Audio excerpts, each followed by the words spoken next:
우길기 휘날리고 일본이 한국에 진주한다. 근데 이 야당은 지금 북한 편입니까? 민주당은 늘 얘기했던 것처럼 대화를 강조하고 있는데요. 본인들이 그럼 대화의 길을 열어보라고 그래요. 김정은 만나지도 못하는 사람들이 무슨 대화를 합니까? 안보식이 초딩 수준이다. 이분은 공부를 했더니 자기 재테크 하시더라고요. 안보 공부는 하나도 안 해요. 그다음에 이제 북한이 뭐 잇따라 지금 도발을 하고 있어요. 그래서 이 저수지에서조차 이제 그 SLBM을 쐈는데, 근데 이 야당은 지금 이런 북한을 놔두고 오로지 북한에 대한 완전 침묵하고 있어요. 근데 한미일 훈련만 지금 문제 삼고 있는데 도대체 야당은 뭐 북한 편입니까? 아니 뭡니까 도대체 왜 이렇게 훈련을 갖고 난리치는 거예요? 이 한미일 훈련을 한다고 하면은 가장 긴장하고 싫어할 만한 게 북한인데, 근데 이제 민주당은 지금 북한 지금 계속 도발을 이어가고 있는 북한을 비판하는 게 아니라 왜 일본까지 끌어들여서 우길기단 함정이 왜 우리 동해바다에 오게끔 만들었냐, 뭐 이 부분을 지금 비판을 하고 있는 거니까요. 그래서 이제 국민의힘 쪽에서는 그러니까 이거는 전형적인 그러니까 종북이나 마찬가지다. 뭐 그러니까 북한이랑 똑같은 논리로 그렇죠. 우리 정부를 비판하고 있다 이렇게 좀 주장을 하고 있는 상황인 거죠. 아니 근데 지금 우리 독도 부근에 일본 우길기를 오게 했다는데 사실 팩트가 달라요. 독도보다 독도에서 185km 떨어지는 곳이고 일본하고 예를 들어서 120km 떨어진 곳인데 거꾸로 그럼 일본에서 보면 아니 태극기를 단 함정이 일본 열도에 침투하다니 이렇게 봐야 되나요? 그것도 아니잖아요.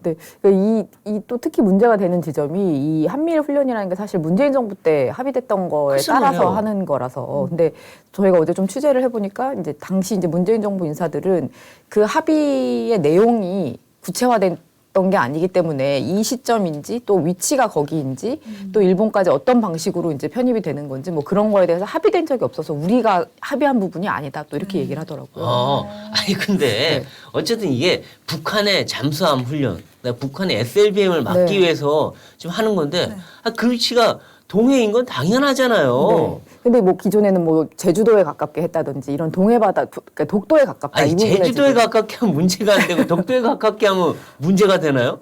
아니, 그리고 사실은 북한 이 잠수정이 서해로 보통 오는데 서해는 중국이 있으니까 우리가 좀 하기가 뭐하니까 남해 아니면 동해에서 하는데 아니 이게 문제를 삼을 일이 아니잖아요. 솔직히 말하면. 그럼 훈련하지 말까요?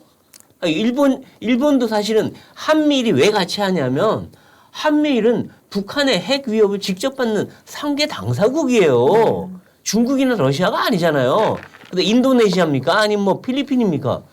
그 상계국이 핵 위협을 받고 있고 SLBM이 가장 두려운 존재니까 그 훈련하는 거 당연히 해야 되는데 그럼 하지 말고 SLBM 얻어 맞아야 되나요? 이번에 중거리 탄도미사일도 사실 괌까지 갈 수 있는 정도, 일본을 넘어갔잖아요. 넘어서는 그 정도의 이제 위력을 보여줬기 때문에 한미일이 하는 게 사실 당연하거든요. 근데 저수지에서조차 SLBM을 쐈는데 그러니까 예측할 수 없는 곳, 뭐 우리는 언제든지 쏠 수 있다 이런 거를 지금 계속 과시를 하고 있는데. 민주당은 북한을 비판하는 게 아니고 왜 일본이냐 뭐 이것만 가지고 지금 물고 늘어지니까 사실 이게 다른 의도가 있는 게 아니냐라고 의심들을 하고 있거든요. 실제로 정부 여권에서는. 그리고 뭐 북한에 대해서 충격이다 우려스럽다 하는데 해법은 뭐냐면 대화로 풀재요. 아니 김정은이 지금 대화 안 한다고 명시적으로 얘기했잖아요. 적들과 대화 없다. 뭔 대화를 합니까 지금? 대화를 지금 5년 동안 해가지고 결과는 남은 거는 핵 고도화에다가 미사일, 온갖 종류의 미사일인데 무슨 대화를 하자는 거예요, 지금? 그리고 사실 어떻게 생각해 보면 그 남북 대화, 미북 대화가 진행되고 있는 동안에도 북한은 뒤로는 계속 핵 개발을 무기 개발, 핵 개발, 핵무기 개발을 해왔다는 증거이기 때문에 그래서 그 이제 국민의힘 쪽에서는 그 지난 정부의 내내 남북 합작 위장 평화쇼다라는 얘기를 했었는데 이게 사실 현실화된 거다. 우리가 예견했던 게 결국 그대로 맞아 떨어지는 게 아니냐라고 주장을 하고 있습니다. 그러니까 이재명 대표는 친일 국방이다 이런 발언까지 했잖아요. 그리고 또 뭐 북한에 대한 어떤 실질적인 대책 마련이 필요하다 뭐 이렇게 얘기를 하고 있는 건데 원하는 게 도대체 어떤 건지 좀 헷갈리거든요. 친일 국방이랑 거꾸로 친북 국방 아니에요, 저쪽은? 서로 이제 종북몰이다, 친일몰이다 하면서 이렇게 비판을 좀 이어가고 있는 상황인 거죠. 그러니까 정말 뭘 원하는지 모르겠어요. 민주당이 원하는 거 그냥 무조건 윤 정부 트집 잡기, 헐뜯기 이런 거 아닌가 싶어요. 하는 것마다. 근데 사실 어떻게 생각해 보면 지난 정부에서도 보면 이 대한민국 사람들은 친일 반일 논쟁에 굉장히 민감하게 네. 반응을 하거든요. 네. 근데 이게 북한 지금 윤석열 정부의 지지율이 그렇게 높지 않은 상황인데 북한이 계속 도발을 하면 반대로 우리나라 국민들은 좀 이렇게 결집을 할 수도 있어요. 그거를 그래서 오히려 이제 윤석열 정부의 지지율 반전에 좀 도움이 될 수 있다 이렇게 판단을 해서 사전에 이제 이거에 이 시선을 좀 이렇게 교란시키는 친일로 그거를 막겠다. 그렇게 분석을 하는 사람들도 있습니다. 일리가 있네요. 네. 뭐 성공을 하고 있나요, 그러면? 지금 며칠째 계속 이제 오히려 이제 북한 이 이슈보다는 친일이냐 반일이냐 뭐 이런 거 가지고 지금 싸우고 있으니까요. 네. 그러니까 눈 돌리기엔 성공했는데 네. 근데 그 지지율에는 어떤 영향이 있는지 아직 뭐 좀 미미한 것 같긴 해요. 네. 네. 그리고 또 이제 국민의힘 쪽에서는 이제 이재명 대표가 그 수사, 검찰 수사 여러 가지 수사 때문에 이제 좀 복잡한 상황인데 그거에 대한 시선 돌리기를 하려는 그런 취지도 있다. 뭐 이렇게 좀 비판하고 있습니다. 근데 뭐 검찰이 시선을 돌릴 것 같지는 않은데요. 그렇죠. 네. 검찰 수사는 계속 될 것 같긴 한데. 네. 맞습니다. 그리고 또 이제 한편 이 북한의 도발의 원인과 해법에 대해서 국민의힘은 문재인 정부 대북 굴종 외교의 뭐 결과다 이렇게 주장을 하고 있는데 어떤 이야기인가요, 이건? 방금 이게 지적했던 대로 이제 이 북한의 이제 이번 도발을 보면 사실 대화가 오가던 때도 북한은 핵미사일 개발을 계속 해왔던 거거든요. 그리고 문재인 대통령은 계속 김정은 북한 국무위원장이 비핵화 의지가 있다라고 이제 그 대변인 역할을 사실 해왔는데 사실 그게 아니었다는 게 좀 드러난 거죠. 네. 그리고 사실은 이 북핵해법에 대해서 뭐 내놓으라고 하는데 문재인 5년 내내 대화하는 쇼만 하다가 끝났는데 이 지금 뭐 어떻게 하라는 거예요? 이 정부에 대해서 도대체 민주당은. 그럼 훈련도 하지 말고 뭘 하라는 겁니까 도대체? 계속 이제 민주당은 늘 얘기했던 것처럼 이제 대화를 강조하고 있는데요. 지금 이 강대강 대결로 가고 있다. 본인들이 그럼 대화의 길을 열어보라고 그래요. 김정은 만나지도 못하는 사람들이 무슨 대화를 합니까? 이 남북 관계는 사실 어떻게 보면 이 주도권을 북한에서 쥐는 경향이 좀 그렇죠. 있습니다. 대화적으로 사람들 안 해요. 네, 북한이 먼저 이제 비핵화 이거 우리 의지가 있다 대화 테이블에 나오겠다라고 해야지 이게 얘기가 되는 건데 이 윤석열 정부가 얘기한 담대한 구상도 어떻게 보면 기존보다 한 걸음 더 나아가서 뭐 경제 협력 이런 것뿐만 아니라 군사라든지 정치 부분에 있어서도 우리가 좀 협력을 할 수 있다라는 얘기를 했거든요. 그리고 뭐 미북 관계 정상화, 미북 수교 같은 거를 앞단에 놓을 수도 있다. 이렇게까지 얘기를 하고 있어서 어떻게 보면 좀 진전된 아이디어인데 이것도 역시 북한이 먼저 이거 그럼 얘기해보자라고 나서야지 사실 시작이 될 수 있는 거니까요. 사고도 쳤잖아요. 담대한 구상이고 뭐고 뭐. 대화하지 않겠다라고 했으니까. 문재인 정부에 대해서도 저 사람 자꾸 끼어드는데 나 부담스러워 그랬잖아요. 그러니까 뭘 어떻게 하자는 건지 아무 대책도 없으면서 그럼 자주국방 또는 연합훈련 모두 하지 말자 그러는 사람들이 뭘 하자는 건지 모르겠어요. 정말 무책임하게 이럴 데가 없어요. 어제 뭐 내부 회의에서는 뭐 대북 특사를 보내자 이런 얘기도 했다는데 사실 특사가 어떻게 합니까 지금? 윤석열 정부가 보내는 건데 뭐 야당이 얘기를 해야 되는 사안도 아니고. 야당이 먼저 보내보라 그래. 특사를 어떻게 들어간지 모르겠지만 북한이 지금 코로나 때문에 아무도 못 들어가고 있는데 무슨 특사를 갑니까 지금 교황도 못 가고 있는데. 아이디어 차원에서 뭐 여러 이제 브레인스토밍 차원에서 여러 아이디어가 나오는 것 같아요. 당 차원의 기구를 통한 대응을 예고했다. 이건 어떤 이야기죠? 네. 어제 이제 첫 회의를 했는데 이제 그것도 이제 이재명 대표가 먼저 드라이브 걸어서 이재명 대표가 이런 거 해야겠다라고 이제 해서 시작이 됐고요. 이제 근데 사실 뭐 구체적으로 이제 뭐 어떻게 북한과 대화를 할 것인가, 뭐 어떻게 이제 북한의 도발을 막을 것인가 이런 얘기를 했다기보다는 앞서 지적했던 이제 친일 논쟁 뭐 이렇게 정부 여당 정치적 대응 기구군요. 그러니까 안보 대응 기구가 아니라 비판의 단어, 비판의 말만 쏟아내고 거의 끝났습니다. 그렇군요. 근데 이제 이 우길기 휘날리고 일본이 한국에 진주한다 했는데 이게 사실 가능성이 전혀 없는 얘기잖아요. 이게 지금 일본 헌법상에도 외국 파병이 불가능하고 또 우리나라가 그리고 국회를 다수당을 차지하고 있는 자기들이 반대하면 어떻게 합니까 이게. 이거는 안보상 중대한 일이라 국회 의결이 필요해요. 이거 어떻게 합니까. 가능성도 없는 얘기를 왜 이렇게 하는 거예요 이거 지금. 이게 레토릭인데 사실 레토릭인데 근데 이 그 죽창가 문재인 정부 때 죽창가 논란이 사실 우리 국민들이 굉장히 결집하고 문재인 대통령 지지율에 이렇게 격상시키는데 도움이 됐단 말이죠. 그런 비슷한 맥락에서 이렇게 갈라치기 하는 거 이게 문재인 정부, 그러니까 문재인 정부가 아니고 민주당에 도움이 된다라고 판단을 하는 것 같습니다. 근데 현실적으로 사실 이 동맹이 아니더라도 사실 안보상 이해 당사국끼리는 모여서 합동 훈련을 해요. 어느 나라든 다 합니다.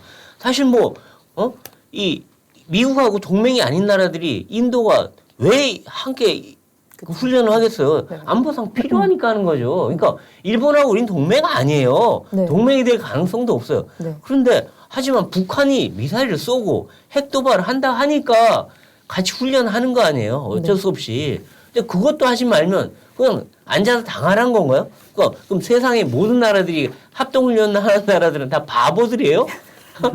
그 나라에 종속되고 지배당하기 위해서 훈련 다 합니까?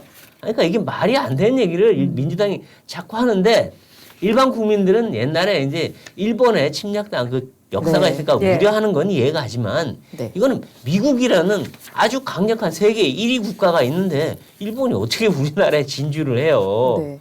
어제 유승민 전 의원이 그런 지적을 했는데요. 그러니까 그 이재명 대표는 한미일 군사동맹이라는 표현을 했는데 사실 이게 없는 표현이거든요. 그럼요. 네. 중국만 쓰는 네, 표현이에요. 중국이 사드 3부를 강요하면서 얘기했던 표현인데 이걸 네. 따라간다는 것 자체가 종북이고 중국과 가까운 친중 사고를 드러낸 게 아니냐라는 맹목의 얘기를 그렇죠. 했습니다. 그러니까 유승민 전 의원이 병역 미필 초선 안보 공부 좀 해라 이렇게 좀 센 발언을 네. 하기도 했죠. 아니, 네. 이재명 대표가 공부는 하시더라고요. 주식 공부를 하세요. 국방에 가가지고 주식은 또 다 사들이셨어요. 네네. 예? 방산 주식. 네. 아니, 이분은 공부를 했더니 자기 재테크 하시더라고요. 안보 공부는 하나도 안 해요. 원래 예전부터 그 주식 투자로 좀 돈을 버셨다는 그거요, 얘기가 이분은. 많았는데, 근데 이 방산 주식에 대해서는 그러니까 국방에 가기 전에 가지고 있었던 주식이고 이미 처분을 했다. 백지 신탁을 해서 지금 그러니까 이 백지 신탁을 해서 이제 심사하는데 2달이 걸리기 때문에 실제로 네. 지금은 가지고 있지 않다. 이런 취지의 그러니까 제가 해명자를 그러니까. 방금 냈습니다. 아니, 대선 직후에 지방선거 직전에 그쵸. 그 급박한 시기에 네. 그 주식 투자를 했어요. 그리고 팔았으면 지금 돈을 벌었다는 얘기예요. 안 팔았으면 오히려 마이너스인데 적정한 시기에 팔았다 그러면 돈을 다 벌었어요. 엄청 벌었더라고요. 이제 밝으신 분. 이야, 이분은 도대체 정치를 하려는 건지 이재를 하려는 건지 잘 모르겠는데 이분 뭐 쌍방울하고 관계도 그렇고 좀 희한해요.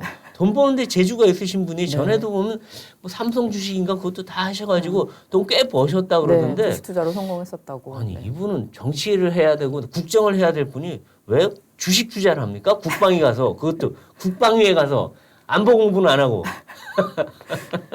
유승민 의원뿐만 아니라 안철수 의원, 나경민 의원까지 전 의원까지 네, 네. 또 목소리를 높이고 있는 상황인데 어떤 발언들을 좀 했는지 짚어주시죠. 네, 그러니까 이재명 대표가 얘기한 친일 발언에 대해서 이제 다들 비판을 했는데요. 그렇죠. 앞서 얘기했던 것처럼 유승민 전 의원은 한미일 군사동맹이라는 표현에 대해서 비판을 했고, 네. 김기현 의원 같은 경우에는 대한민국 안보에 대한 2차 자해 행위다, 뭐 이런 얘기를 했고요. 권성동 의원 같은 경우에는 이제 안보를 인질로 정쟁을 유발을 해서 네. 이제 범죄 의혹의 당사자, 본인이 범죄 의혹의 당사자라는 것보다는 반일 선동가로 비난받는 게 차라리 낫겠다 이런 생각을 한 것 같다라고 네. 지적을 했고, 윤상현 의원은 우길기 타령을 할 게 아니라 인공기에 대한 입장부터 밝혀야 된다, 뭐 이런 얘기를 했습니다. 맞아 인건기에 대한 입장은 한 번도 밝히시질 않더라고요. 네, 네. 네. 근데 이재명 대표의 그 안보의식이 초딩 수준이다 이런 얘기를 하는데 왜냐하면 이분이 아마 해방 전후사의 인식이나 하여튼 이런 책 한두 권 읽고 지금 얘기를 쏟아내는 것 같은 느낌이 드는 게 네. 미군이 점령군이다. 카스라 테프트 조약 때문에 한일 합병이 됐다. 네. 그다음에 전자권을 왜 검증을 하냐. 바로 환수하지. 사드는 흉악하고 3부는 적정하다. 아니 도대체 이분의 인식 수준은 아마 거의 이 초등인 좀 심하고 중딩 수준 아닐까 하는 생각이 좀 들어요. 네. 도대체 어떻게 이런 발언들을 이렇게 쉽게 쏟아내고 있죠? 약간 의문이 드는 게 이제 그 지적이 나오는 부분 중에 하나가 이게 반일을 얘기하지만 사실상 그 이면에는 반미가 들어있어요. 네, 그렇죠. 그러니까 80년대 운동권식 사고의 발로다 뭐 이렇게 지적을 하는데 운동권도 이렇게는 얘기 안 해요. 그러니까 운동권보다 더 공부를 안 하셨어요. 보니까. 운동권도 아니셨으니까. 그러니까 운동권도 아니었죠. 네. 아무것도 아니었어요. 네, 그리고 대선 국면에서도 보면 사실 안보 관련해서는 별로 이렇게 구체적인 언급을 한 적이 없었죠. 안보 토론에서 네. 그러니까 말 잘한다 그랬는데 윤석열 대통령하고 그때 토론했을 때 보면 안보에서는 턱없이 밀렸어요. 왜냐면 말이 안 되는 안보 얘기를 워낙 많이 하셨기 때문에 네. 안보에 대해서 공부를 너무 안 하시더라고요, 보니까. 네, 뭐 어쨌든 국회의원이 아니고 행정가 출신이었으니까 뭐 그런 네. 부분에만 포커스가 맞춰서 이렇게 정치적으로 성장한 측면이 있어서 네. 이 부분에 대해서는 그래서 일부러 이번에도 외통이 뭐 국방이 이런 부분 이런 데를 그렇죠. 지원을 하셨고. 네. 근데 가서 그 많은 의원들이 국방에서 보좌를 하고 보필을 하겠다고 했는데 거기서 보좌 받은 부분은 딱 한 군데 주식 투자했던 것 같다는 생각이 들어요.